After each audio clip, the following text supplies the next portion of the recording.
કાદીશ બધાને કેમ છો? બધા મજામાં છો? સ્વાગત છે તમારું રબારી કલ્ચરમાં અને હું લાખો રબારી. મિત્રો, આજે આપણે પશુપાલન વિશે વાતો કરવાના છીએ. કેવું પશુપાલન સારું કહેવાય, શું કરી તો આપણી પશુઓ સારા રહે, આપણું પશુપાલન સારું રહે, દૂધ સારું ભરાવીએ, ફેટ નફો હરેક વાતથી બધું સારું રહે. મિત્રો, તો વિડીયો પૂરો જોજો.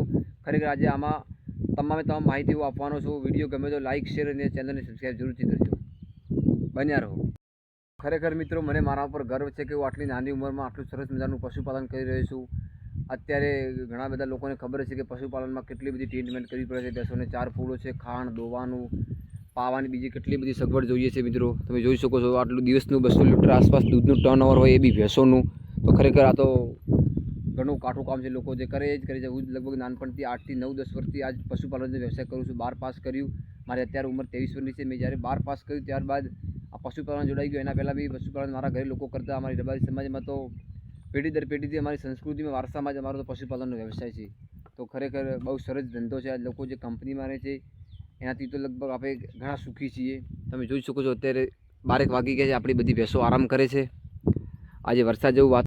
તો મિત્રો, ખરેખર સારું પશુપાલન કરવું એક દરેક પશુપાલનનું એક સપનું હોય છે કે સારું પશુપાલન કરીએ, સારું દૂધ ભરાવીએ, સારી આવક મેળવીએ. મિત્રો, તો ઘણા બધા લોકોને ઘરની જમીન હોય છતાં બી સારું પશુપાલન નથી કરી શકતા. મિત્રો, અમારી પાસે તો બિલકુલ ઘરની જમીન છે જ નહીં. તમે જોઈ શકો છો અહીંયા અમે ભાડે રાખીને જમીન રહીએ છીએ. લગભગ કેટલાય વર્ષો, મને અહીંયા વર્ષો થઈ ગયા. મિત્રો, અમારો મૂળ વતન બનાસકાંઠા જિલ્લાનો અમીરગઢ તાલુકો, જે રાજસ્થાનની બોર્ડર તો નજીકનો જિલ્લો કહેવાય, અને હાલ દાંતા તાલુકામાં રહીએ છીએ અમે ત્યાં.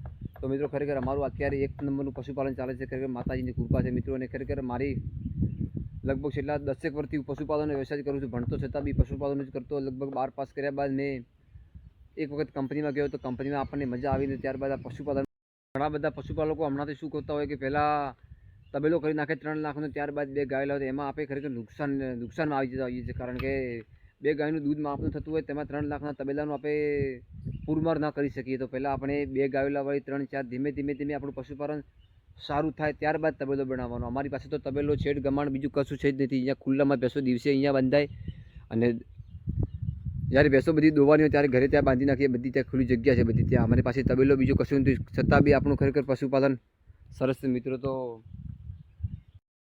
મિત્રો, આપણે પશુપાલન માટે સૌથી વધારે જરૂર પહેલાં ચારની પડતી હોય. કારણ કે દિવસમાં 2 ટાઈમથી 3 ટાઈમ તો ચાર નખવી જ પડે સૂકી. તો અમારે તો આટલું ચારનું ઓછું છે. કારણ કે અમારી ભેંસો તો 12 માસ ચરવા જતી હોય છે. ચોમાસાના ડુંગર ઉપર જતી રહે વનવગડામાં, અને શિયાળો ઉનાળો રહી ખેતરોમાં ચરતી. માત્ર 2 મહિના અમારી ચારની જરૂર વધારે પડતી હોય છે. બાકી આટલો ચારનો લોડ અમને બિલકુલ ખરેખર નથી પડતો. બાકી જે પશુપાલન, ગાય લગભગ મોસ્ટ ઓફલી 12 માસ દૂધ આપતી હોય છે. મહિનાની કાચી હોય ને તમે છોડો ને પાછી વિયાઈને દવા સારું કહો તો દૂધ એટલું છે.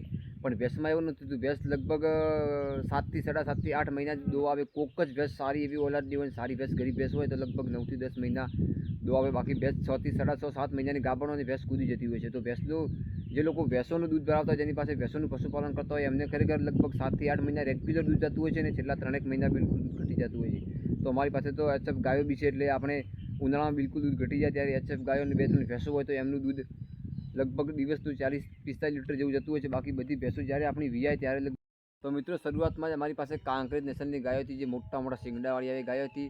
ત્યારબાદ ગાયોને ધીમે ધીમે ઓછી કરીને ભેંસોની શરૂઆત કરી. તો ફર્સ્ટ નંબરમાં અમારી પાસે 2 ભેંસો હતી. પહેલાં જ્યારે શરૂઆત કરી ત્યારે લગભગ આજથી 12-13 વર્ષ પહેલાં ત્યારબાદ ધીમે ધીમે ભેંસોની 1 2 3 4 આમ વધી. ત્યારબાદ પાળીઓનો ઉછેર કર્યો. એમ કરતાં લગભગ અમારી પાસે આજે આટલી બધી ભેંસો થઈ ગઈ છે.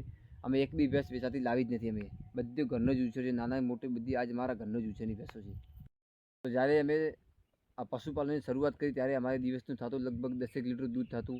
આમ કરતાં 10 થી 20 થી 30 થી 40 થી ધીમે ધીમે આજે લગભગ દિવસનું 200 લીટર આસપાસ દૂધ અમારું જાય છે.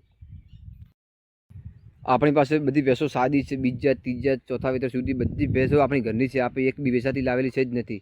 તમે જોઈ શકો છો બધી સાદી ભેંસો છે. ખરેખર એક ભેંસ 5 થી 6 લીટર જેવું દૂધ કરતી હોય છે.